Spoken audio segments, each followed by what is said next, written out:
ụtụtụ ọma na ụmụ ọdịnala Igbo.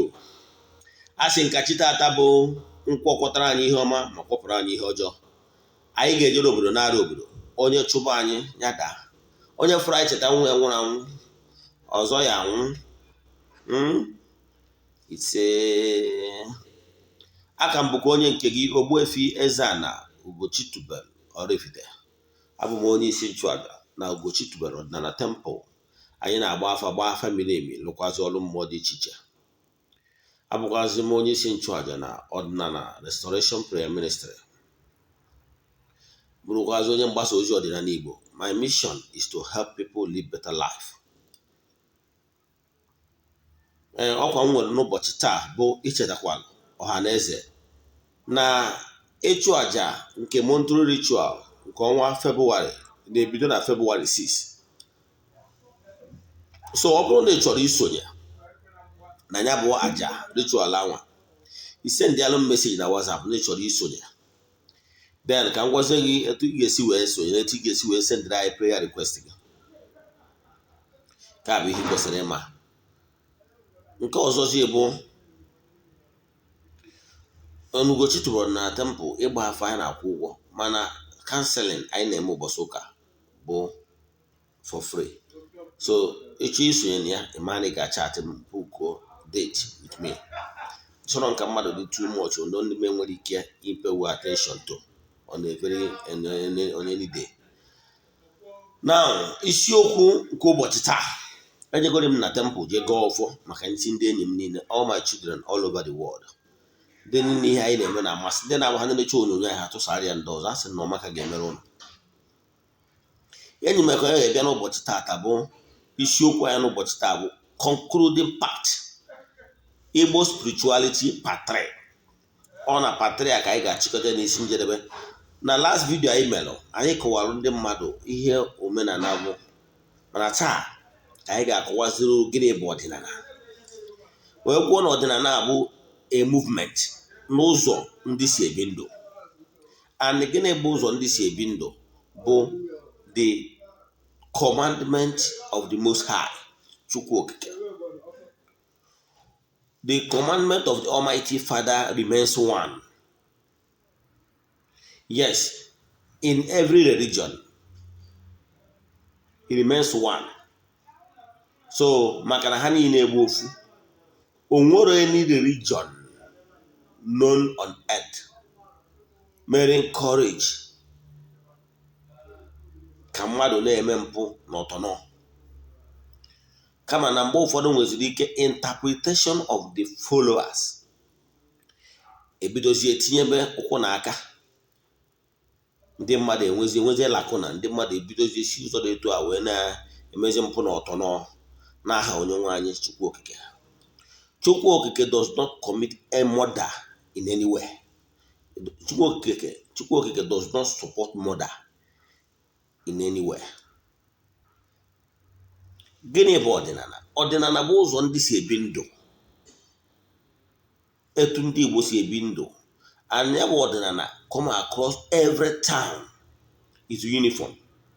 Dịka nsi wee kwu na nkụzi gara aga, ọ na omenala ka e nwere ihe dị iche, mana ọdịnala bụ nwa tota otokwuru. Ihe ndị niile abụ ọdịnala, iwu ọdịnala, ọnya ka a kpọrọ nsọ ala. Ọ ihe abụrụ ihe a tụrụ anya n'aka gị dịka ezi onye ọdịnala na ị gara eme.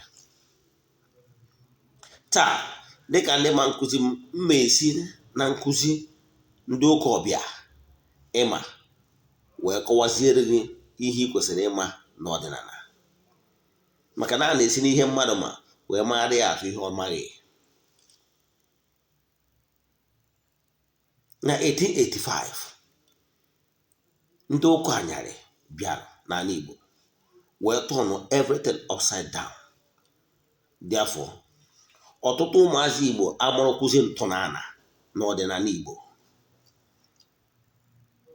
So ọ bụrụ na mgbe ụfọdụ ibezie nkọwaba nkụzi na ọdịnala, pure ọdịnala, so we will not understand, because they don't even have the faint idea of what ọdịnala is really about.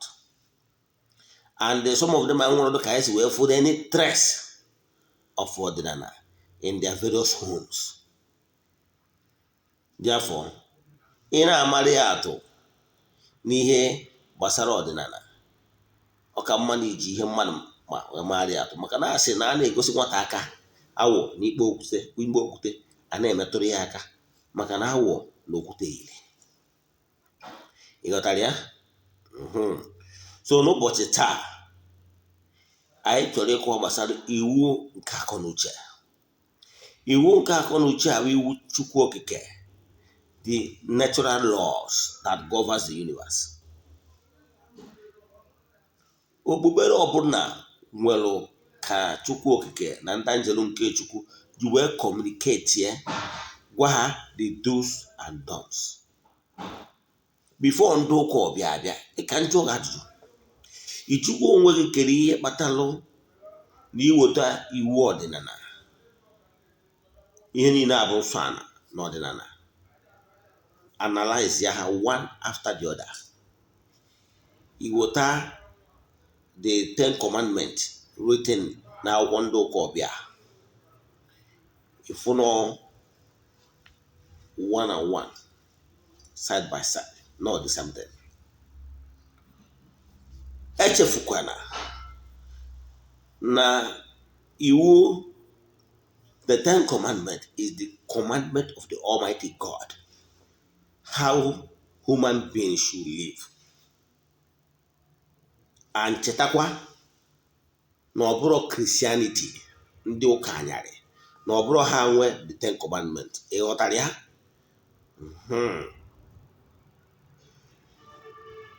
Moses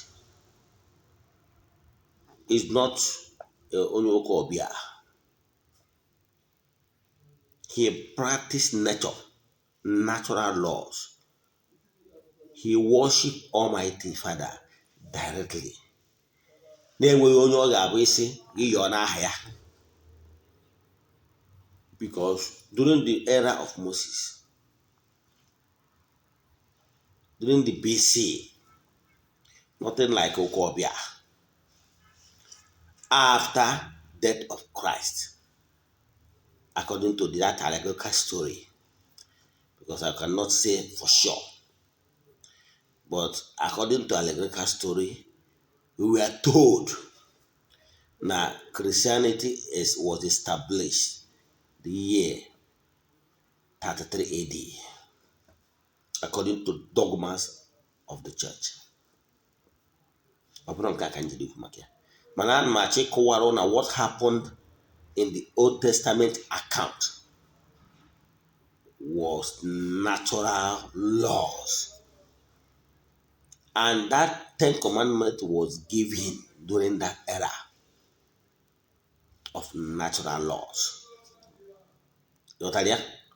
Now, so no religion will claim sole ownership of that, even Old Testament account. Because that was when Almighty Father, okay, human being make a human being, and with direct communication to Almighty, even to death. Mana even no bonye iwonye dideri, iwere ofu onye waiting in between. No onye abuzu chi ga yo na aha ya na process Chukwu Okike. Onwere onye na Chukwu Okike ga-eri otutu ya. So Almighty Father, the unmovable mover, the creator of the whole universe, he remains Chukwu Okike. Now the only the creator. Even the Jogan now Kondo Kobia, now called Genesis. Also, he created everything, the entire universe. Watching a book the entire universe. Now more Chukwu na agagharị upon water. The Spirit of God is upon waters. Or else it can akọrọ when we dry land. So here na chekọwala gị bụ na we will examine and explain the 10 commandments, which is natural law. So ọ bụrụ ndị ụka ọbịa kọwara anyị maka 10 commandments before ha bịa, ndị ọdịnala Igbo na-emebe observe that natural laws. And when you go against natural laws, I kwuo na imere alụ, you committed abominable act.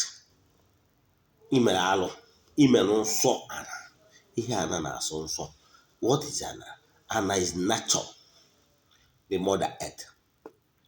And the ordinary Igbo believes that whatever you sow is what you give, you get. Whatever you give to the nature is what you receive back, even in multiple fold. That is why even nature teaches us that even if you plant a corn, you will reap it abundantly back. So if you want to be reaping goodies, try as much as possible to sow goodies. Now, ka anyị banye n'ihe gbasara iwu nke Chukwu. Ọ bụrụ iwu ndị ụka kama na natural laws, and that is ordinary. The way of living, the way of life of a people. Ọnya ọdịnala, usoro ndị Igbo si ebi ndụ.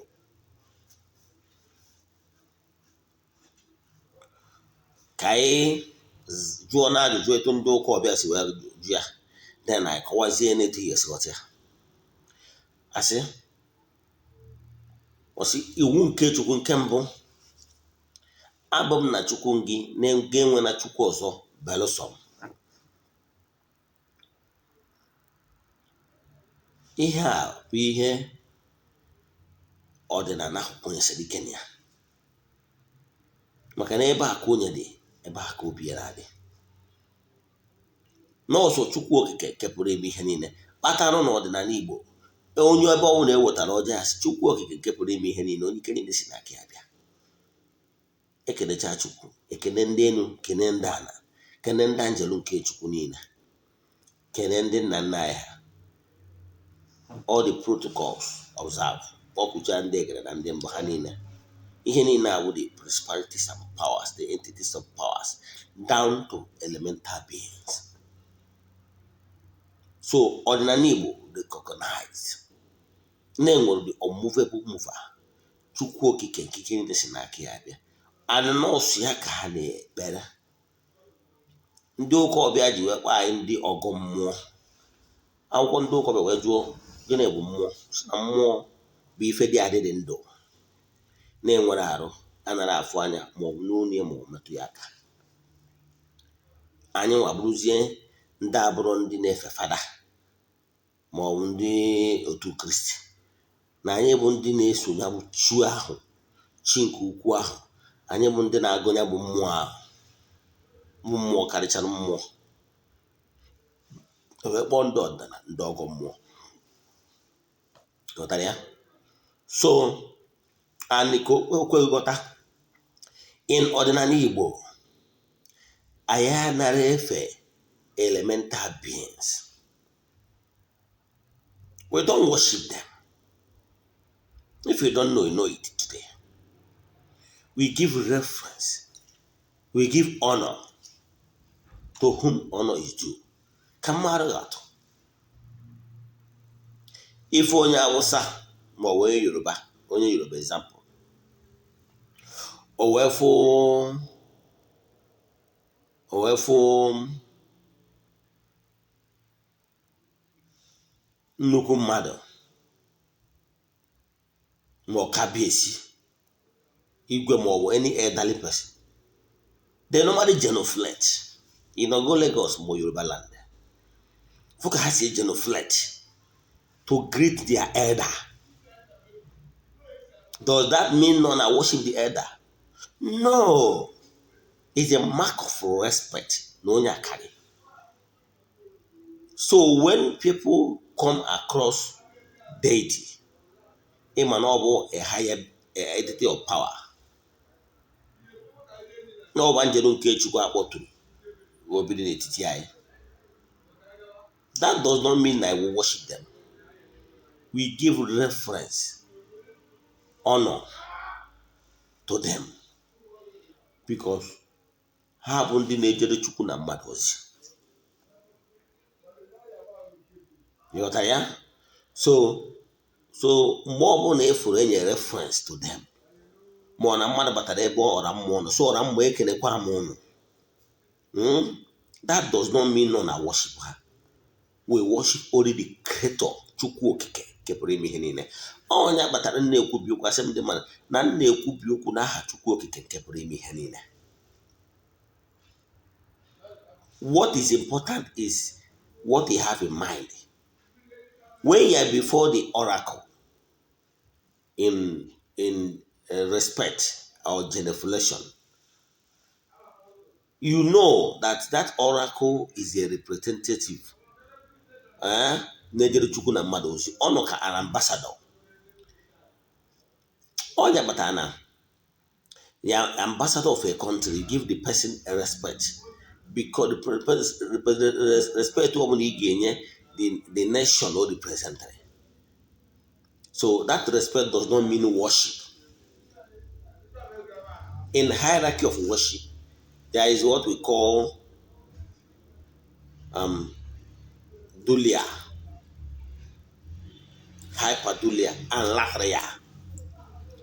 As na latria bụ nsọpụrụ a na-enye Chukwu okike nke pụrụ ime ihe niile, the unmovable mover. Hyperdulia bụ nke a na-enye ndị angelu nke Chukwu, ndị nsọ, like ndị ichie, entities of powers. But dulia bụ nke anyị na-enyegasị like chi onye ụwa anyị, ndị angelu nke Chukwu, all the elemental beings. Ịghọtara ya? Maka na ekele ọlụ eke. So even when I genuflect or show honor, respect to an entity of power, I don't know a genuflect or respect. No one will karicha.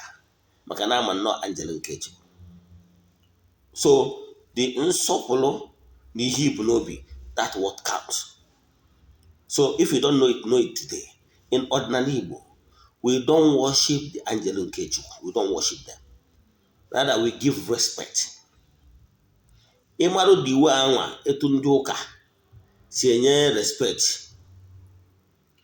to ebe ha for statues ma ọ na ha je na blessed sacrament. Blessed sacrament wu ebe ha kpọtụrụ, ha nwere okwukwe na ha kpọtụrụ Jizọs ha ọbanye n'ime achịcha ewee tinye n'ime monsters ebe ndị mmadụ na-eje esekwu. Yes, ị nwere ike ime ịghọtago ihe ọ represented. So etu ha God. So when they are bowing or ndị mmadụ are bowing before statues, ihe nghọta ha na-emewo na ha na-enye nkwanye ugwu, mana ha mana nwere Chukwu okike nke karịcha ụcha karịcha. Ọnya ka anyị na-eme n'ọdịnala. Ka ihe kpatara nke ndị ọdịnala ji apụ iche. Ihe niile abụ ihe a na-eji enye ndị ọdịnala bad name, giving dog a bad name in order to hang it. Ghọtara ya? Then iwu nke ama na ịghọtara iwu nke mbụ a. Nke abụọ gịnị bụ na ọsị nke abụọ nke ewu na aha nna Chukwu gị na nkịtị. Don't swear in the name of God in vain. Maka ndị nwere ike isi true to God in ọdịnala, it's not allowed. Even when somebody chọrọ taking an oath in a state where na-enwelụ mmadụ na-awụ na-ele claim for one thing. Ihe a na-ada emewe bụ abịa ile ewe claim for one thing anwa, ofu onye ya asị oke ka ejie n'ihu an entity or elemental beings wee nwụọ iyi na ya dị sure na ihe ya na-ekwu bụ eziokwu. Ịghọtara ya? The way ejikwa take oath of office even in the churches. Mgbe anwa a na-echi ụkọchukwu, ọ na-abịa wee kisie the bone of the bishop, bone of saints, show humility and loyalty to the office of bishop. Mmadụ na-eteki oath of office na ya ga-erube isi na ya ga-eme nka, oyi ka ọ na-aṅụ. ọ na-asị na na-edu mmadụ n'iyi ọrụ. So n'ọdịnala Igbo nwere ihe akpọrọ idu mmadụ n'iyi wee prove ya innocence. But the name of Almighty Father was never used. Kama na ịnọ na ihu superior being, an entity of power, to show na ihe dị etu abụghị nwanwe ya. Ihe dị show ihe ị na-ekwu. The way ndị mmadụ si ejekwa n'ụlọ ikpe nọ n'ihu his lordship wee kwubie na ihe dị etu a na otu eke otu na ihe nne ya ekwu bụ eziokwu, ihe niile ya etu ya si wee mara ya. The simple taking. Nwaanyị nke ndị ọdịnala ji dị iche. Today ndị ụka na nkụzi ha ya ejikwu Baịbụl wee ṅụọ iyi. Ihe na-egbu mmadụ bụ the guilty conscience. Ịghọtara ya? Nke ịtọ, ọ sị cheta ka idewe ụbọchị ụka asọ. Gịnị bụ ụbọchị ụka? Any day set aside originally. See, the same day was supposed to be the day of worshiping Saturn, the Saturday. Mana ndị ụka ọbịa mecha bugharịa nke ha ka ọ bụrụ the fe ofu ụbọchị nke mbụ n'izu ụka. Ịghọtara ya? So n'ọdịnala anyị na-enwebu ụbọchị ezumike n'ọdịnala. It will interest you to know na abịa na eke nwere eke ukwu nwee eke nta, eke oru na eke ụkpara. Ama na achọ m ịgawa dị Igbo kana ụfọdụ ụmụ ndị ọdịnala Igbo nke agbụrụ a anyị amazi na-enwere nnukwu eke na obere eke. Yes, enwere eke ukwu na eke, and enwere ụbọchị eji eme mmemme dị iche iche. Enwere mmemme ọ ya agbachi ime asị na ama emie n'ụbọchị nnukwu eke na ụbọchị obere eke. Nwa example amakwa atụ ọzọ na mmiri be anyị bụ eze, anyị agwaghị na adị akụ azụ na eze ụbọchị eke, because na ịkụ azụ ahụ is a work, all work of your hands, but you can go there and fetch water to do your domestic solve your some domestic needs with water. Mana emeje ebe a for activity in the sense of na ịbịara ka ịbịa kụba azụ. Ịghọtara ya? So mmadụ nkwara ike iwepụtakwa ụbọchị dị anya asị na ụbọchị dị etu a na-ejiri eme ihe dị etu a, like obodo mbọrọ ifite nwa ụbọchị a asị gị na-ejiri ụbọchị dị etu a ekwu okwu gbasara nwaanyị, na-ejiri ụbọchị a alụ agwụ.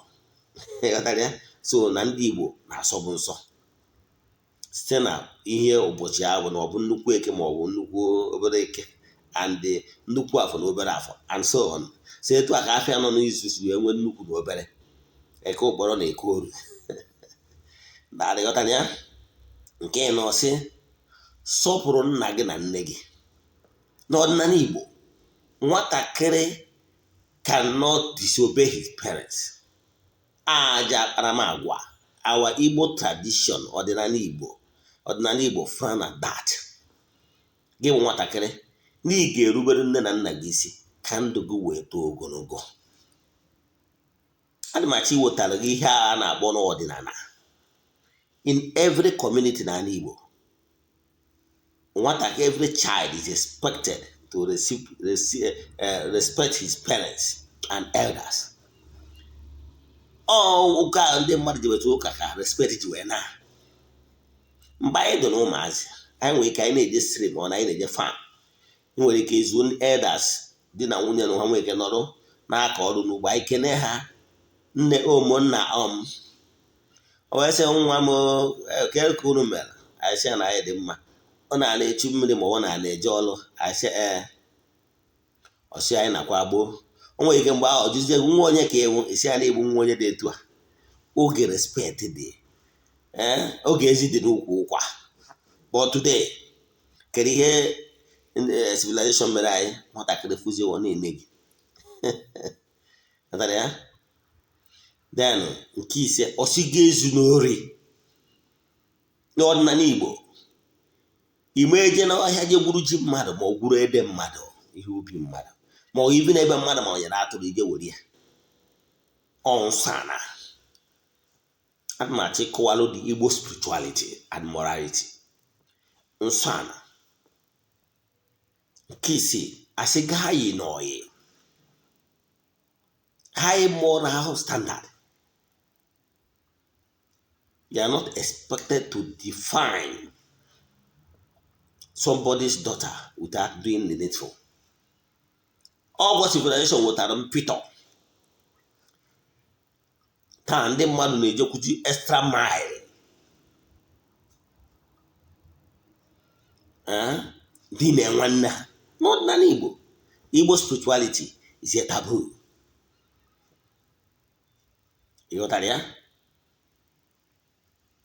Then ọ sị nke ịsaa,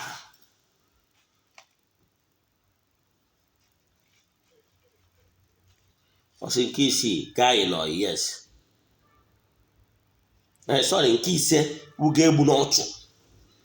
Nke ise, don't commit murder. In ọdịnala Igbo is a ọdịnala frown at that. Committing murder.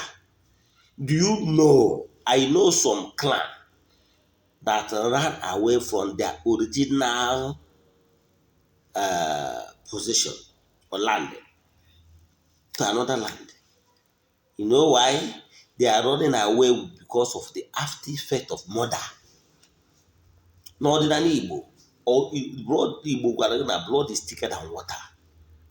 Anything that involves human life, speaking of blood, ordinary Igbo frown at that. So there is no way justification in Igbo spirituality for you to take another person's life. You know what I mean? In nwere ike justify ya, because he cannot destroy what you cannot create. That is ordinary Igbo. So the fifth is Yebunocho. The sixth bụ guy in oil.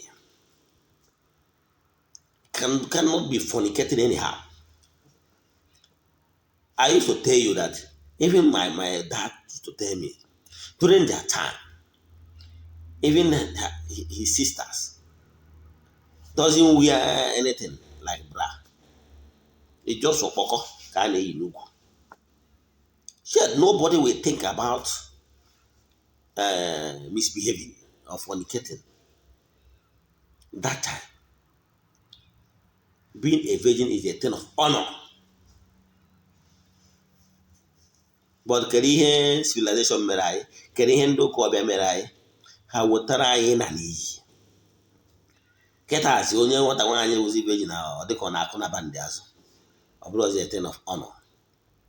Ha kụziere anyị na ị nwere ike ime mpụ, imesia mpụ kama ije nkwupụta, je confession.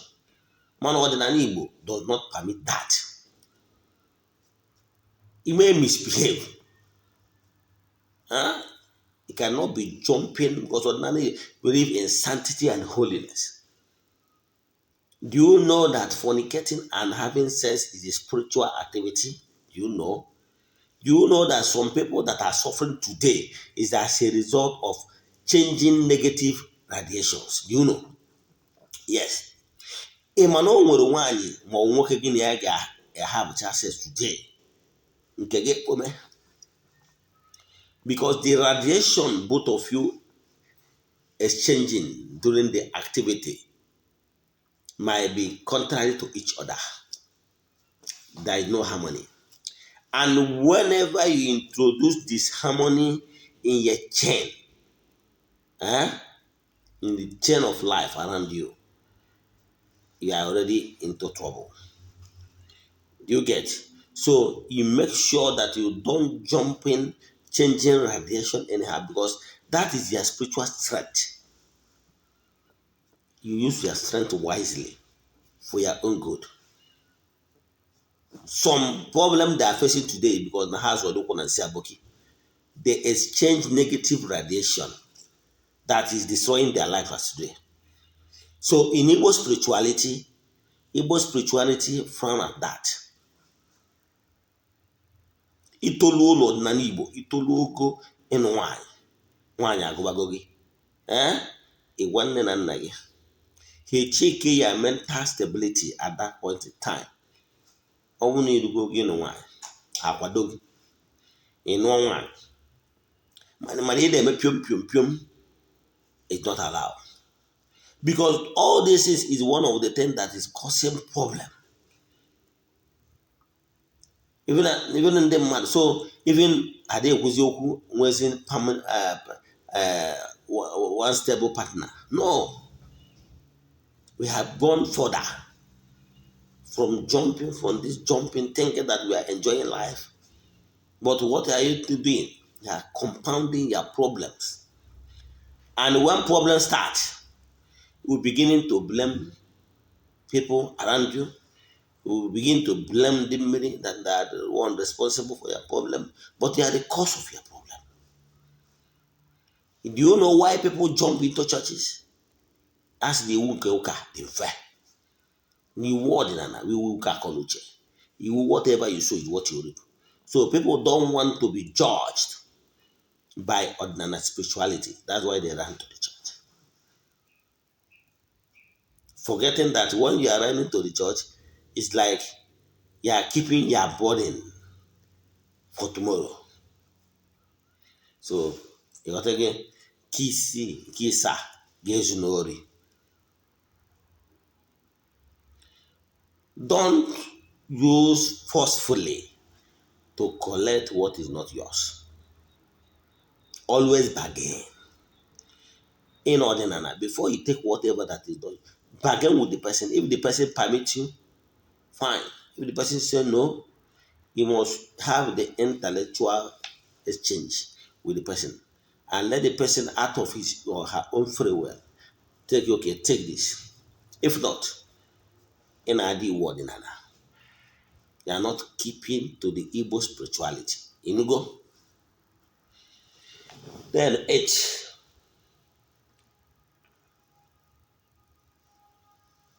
H or say Gabana Mase Bagide Madibe.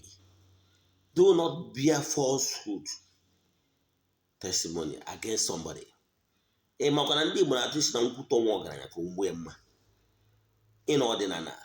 you are not allowed to testify falsehood against your fellow man. That is why sometimes if you level such falsehood in ancient Igbo, you will be called before the higher authority. It can be a deity or an Ukwan to come and testify how sure you are and swore for that entity of power. That what you are about to say and they are saying is sure and the truth. The name of the Almighty is not bringing, is not there. But you took that oath before the higher judge, not in hierarchy. One of them is a location. So ordinana is a perfect spirituality that follows the natural laws.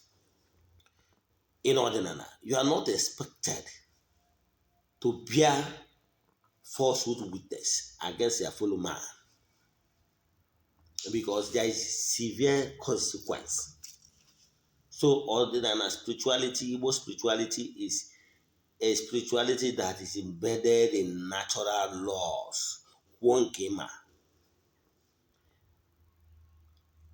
onye agbata n'ọdịnala Igbo agwa m na so many deities in our n'ọdịnala Igbo bụ as a result of some certain things. Some deities bụ ndị agbọtụrụ ka ha bụrụ for justice. Ebe ọbụla a na-ebo mmadụ obom, they will take you in front of that deity to swear. Ngwa deities na ọrụ ha bụ inye nwa, when ndị ọrụ ha bụ inye amamihe and so many and so forth.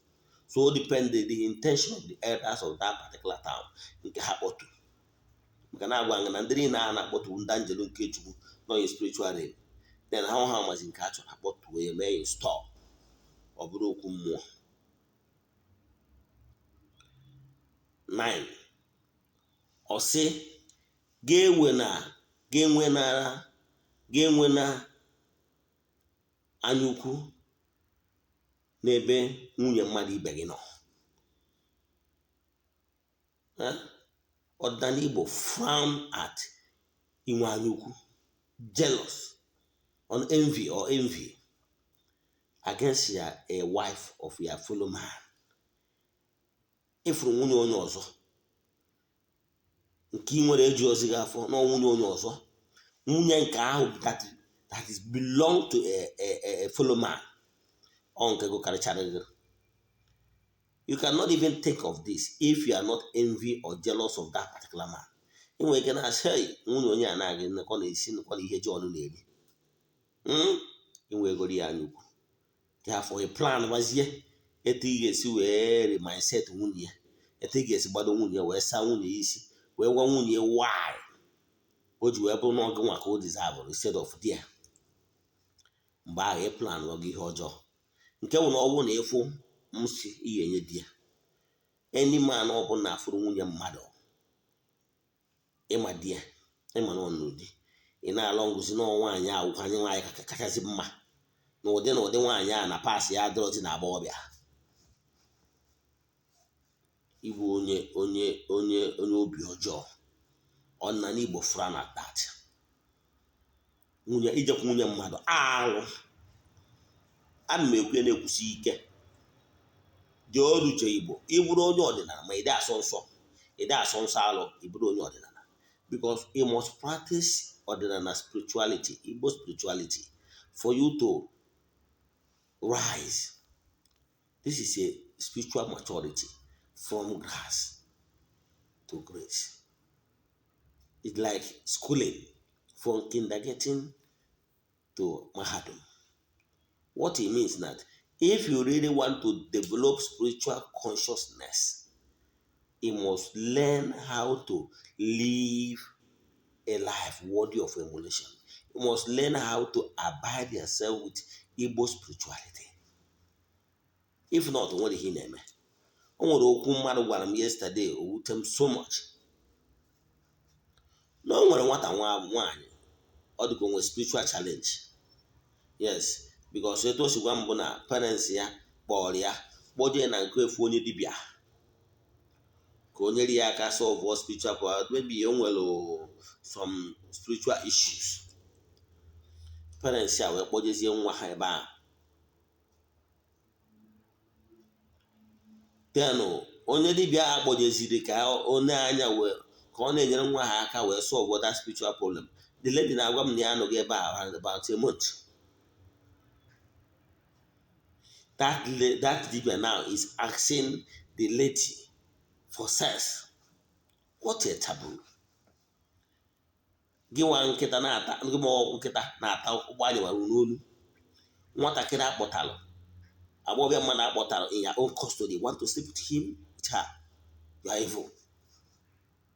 Ọ bụrụ na ịbụ dibia ma ọ bụ na ịwụ pastọ ma ọ bụ na ịwụ prophet ihe ọsọ gị bụrụ. Mana because of the privilege of your work, someone trusted you. Wee kpọta nwunye ya nwaanyị ka ọ nọrọ n'ụlọ ekpere gị ma ọ bụ n'ụlọ ọrụ gị. Ihe ị na-eche bụ ka ị ga-esi wee sleep with that lady. It's not as if he nwere genuine intention n'ebe ọ nọ ma ọ bụ ịnụ ya anụ ma whatever. Mana ihe ịma bụ na for the fact na ọ chọrọ inweta help from you or healing from you, she might not even like you. But for the fact that they only believe na ọ bụrụ eme n'ọrụ ihe ị na-achọ n'ime wepụta obi wee lụrụ ya ọrụ, she gave in. Ịbụ alụ ịbụrụ onye ọdịnala. Etu a ka ị ga-esi wee develop the spiritual consciousness, the spirituality of Igbo spirituality, in order to grow your spiritual strength from grass to grace. Etu a ihe ị na-eme bụ alụ ka ị na-eme. Alụ ị na-eme bụ ụfọdụ nwa onye nke bịara na be m otu ụbọchị nwunye mmadụ o wee sị m na o nwere dibịa ya na-eje na di na di ya na-akpọwa ya eje. O wee otu ụbọchị wee na ya bịa na nke dibịa ahụ ya na di ya soro dibịa wee gbadoro ya. Ụfọdụ ndị mmadụ bụkwa alụ nwunye mmadụ ọ mpịawa azụ. So imegozie enwe ihe na-etu ahụ ọchị ihu ọrụ gị. Ike ọdịnala ị kwesịrị idevelop ka o nyere gị aka n'ọrụ gị ka ọrụ wee na-aga nke ọma kpọchie ya maka ị na-eme mpụ na ụtọ. Ọ bụrụ na nwaanyị ụpụ na nke kpata na ịmara ịnụrụ nwaanyị. If you can even marry as many as you want, ọdịnala does not kick against that. Mana ihe imeziri bụ isi na anụ ofu nwaanyị ị na-emezi onye ọbụla ị bịa arụ ọrụ idina ya, onye ọbụla ị bịa arụ ọrụ dina ya. Ibukwa alụ imedozi etu a ike ọrụ ga-ada. because ike ọdịnala kwesịrị ịba ka ya gift ka i wee na-esi n'ike wee na-abanye n'ike is no more because of mpụ na ọtọ nọ ị na-eme. Ihe ị ga-emezu ije gwọta ọgwụ chọwazie ike mbute, nwere ike chọwazie mbụ ihe ejepụta ike ha ka i were arụ ọrụ.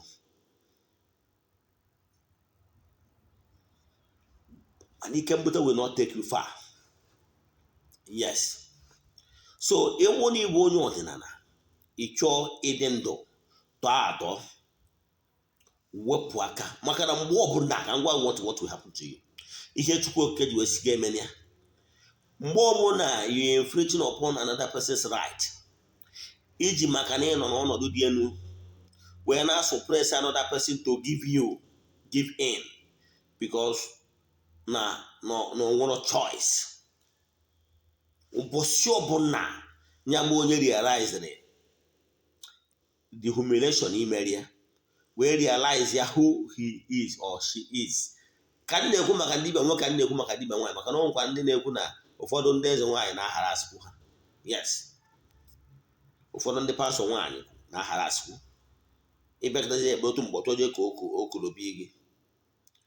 Ọ bụrụ na ị continue like that, ụbọchị ahụ onye anwa ga-realize the strength that is in him or her wee bagharịrị wee kpọkwuo mmụọ ndị niile si ya biko nwoke a wee mee ya ụdị ihe dị etu a maka na ọnọdụ ya dị etu a, nekwa na mpịawa azụ. Ọ ihe niile a na-ebute ọnwụ erughị elu, ọhịa na-ebute ịkwatu ihu ọrụ. Gbaalụ onye ọbụla ọ bụrụ na o nwere for any reason, ọ bụrụ na onye ịlụ ụlọ ọrụ ka ị ya anụ conclude the chapter of ọrụ ịlụ ọrụ ya, that one close, lụchara ya ọrụ. Ọ dịchazi ọrụ maybe with other time, then you do the needful, follow the normal process. Mana mgbe ahụ ị nọ at their mercy, don't take advantage of that person. Ọdịnala Igbo na-asụ ya nsọ, iwu nke Chukwu Okike na-asụ ya nsọ. You might not like what I'm saying, you might hate me by that, but I will tell you the truth. Echiri m nzana to swear asa m ile na m ga na-ekwu eziokwu mgbe niile. And enwere m ike ime na yes, ọ bụrụ na nwaanyị my problem, I can marry as many as was possible. I can take care of them, but that is not my problem. When I look, because ọ bụrụ na onye ahụ ya problem, marry as many as you want. It's okay. But keeping one and be sleeping with people that come around you, ndị tụkwasara obi, ị na-eme mpụ. Nke iri, ọ sị ga-enwe n'ọkụ, ga-enwe akụnụba mmadụ ibe ga n'ukwu. Don't be envious of somebody's success.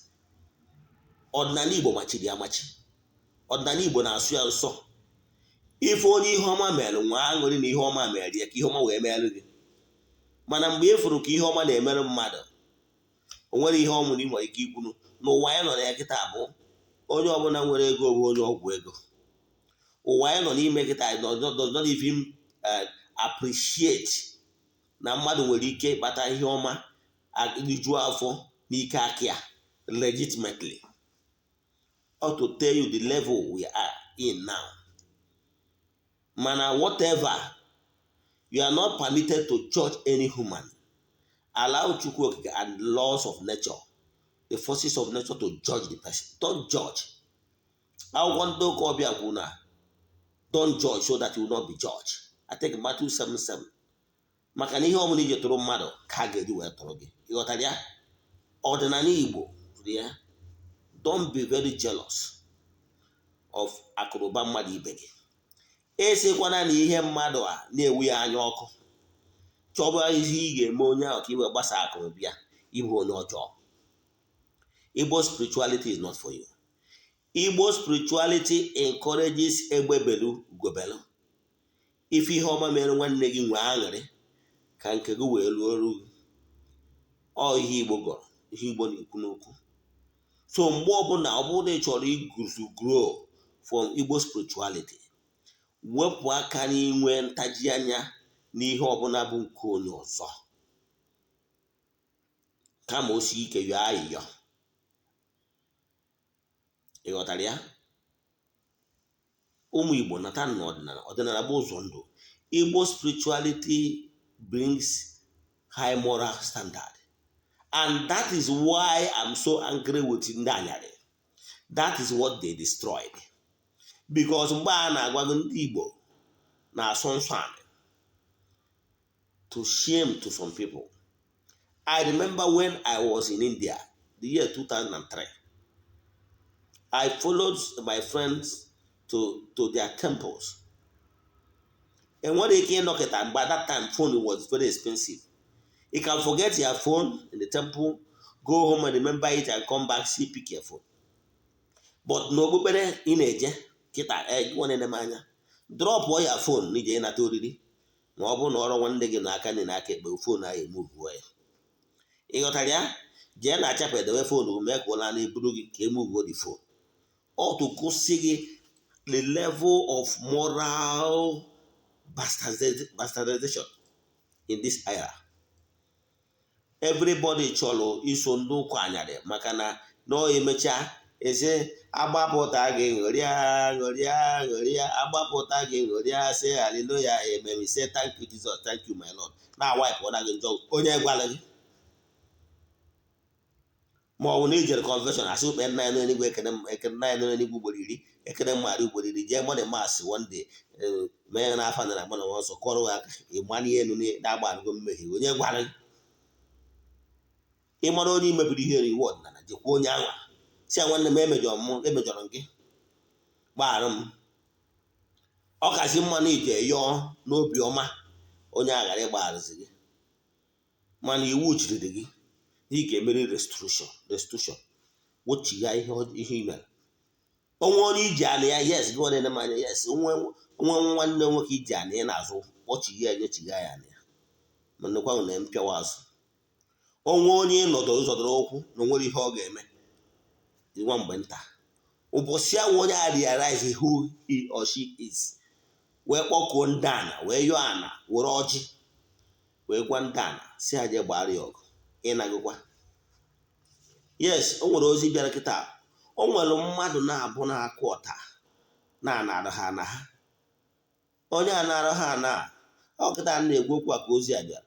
Onye anarụ ha ana wee na-eme na ya wụ nnukwu mmadụ echi ọkụnụ jee kọt na ya nwere ego mana ị nwere ego ọ gbago gị anya mmadụ na-ekwu ihe a mmadụ na-awụ ofu nwoke na ofu nwaanyị nke nwaanyị na nke nwoke nke nwaanyị ọ na-anarị ihe na ụdị na emewu ya na nwere mmadụ ihe ị ga-emewu jee chọba ọjụ ugo gbara ịnọ uru ize n'anyanwụ iru n'ezie n'anyanwụ isi Chukwu okike nke pụrụ ime ihe niile onye ike niile si n'aka ya bịa. Kpọkuo ndị anjelu nke Chukwu, kpọkuo the forces of nature, the four elements, ndị nọ n'ikuku, ndị nọ n'anyanwụ, ndị nọ n'ọnwa, kpọọ ndị nọ n'ikuku, ndị nọ na mmiri na ndị nọ n'ala si ha gbara gị aka ebe na ana a na-anaje gị bụ akụnụba gị dị gị ka a na-ana ya maka na ị nwere mmadụ. Ịgọchọ ofu a ije na polisi ije na kọtụ were eje chọọ na ana a na-ekwu okwu ya wee were ọjị a debe ebe ahụ just dedu ya na si ndị ana ha kpee ikpe gị na onye na-etu a na anọ ọ na-anara gị wa na inheritance deji nwa edebe na ọjị na bazi. I can tell you in less than 90 days ihe afọ ihe ga-eme. Etu a ka ọ dịkwa nke nwoke a na-egosi maka ya. Ọ bụrụ na mmadụ na-anara gị ana na ọ karịrị gị gịnị eje na kọt ka ị na-eje kọt were ọjị ugo mekwa ihe a kwuru ga-edebe na ana ahụ were ọjị ịwakwana ya awa iwere ọjị agwadocharụ mmụọ ihe ịchọ ka mmụọ mee ka o sepụ ndị na-anaghị oke gị n'aka ike were eje debe na ana jebeziere onwe gị. Mmadụ na Chukwu adịghị ama aka. Onwe ajụjụ ị nwere na nkụzi taa ka anyị kọnkludu ihe gbasara Igbo spirituality. Ihe ọbụrụ na time ga-ekwe mbido break gba nke ọbụla down further down ịfụ na Igbo nwere highest spiritual maturity dị very standard. Mana ihe ndị mmadụ ji wee gbanye n'ụka ọbịa bụ na ndị ụka ọbịa mere iwu digress iwu niile si na Chineke jupụtara n'afọ ọma na obi ebere mana iwu ọdịnala bụ whatever you sow you will reap. that is karma. So ha chọrọ ebe anyị enye ha soft landing, mmadụ a na-eme mpụ na-eme ọtọnọ imechi esi n'aha Jizọs si na-agba arụgo gị ibe thank you Jizọs, thank you my Lord, echi ime ọzọ ibu arụ mmadụ onye iji a Naịjirịa rezie ya lekwa gị. Ekwubie m okwu n'isi ụmụ ọdịnala Igbo ndị niile ọnọdụ ha dị ana, ndị na-alụ ka elefant dị ka ọkụkọ, ndị agbara ụchụ mmụọ na ụchụ mmadụ. I said, let there be course breaking, let there be depression, let there be upliftment, let there be breakthrough, let there be miracles all over the world. Ndị niile ọnọdụ ha na ana ekwubie m okwu akpọkụ ndị anjelu nke Chukwu jebe oru jebe Igbo jee tụwa ndị mmadụ na-agbụ ka testimony gaba n'aha Chukwu okike nke pụrụ ime ihe niile, onye ike niile si n'aka ya bịa. Ise agazi.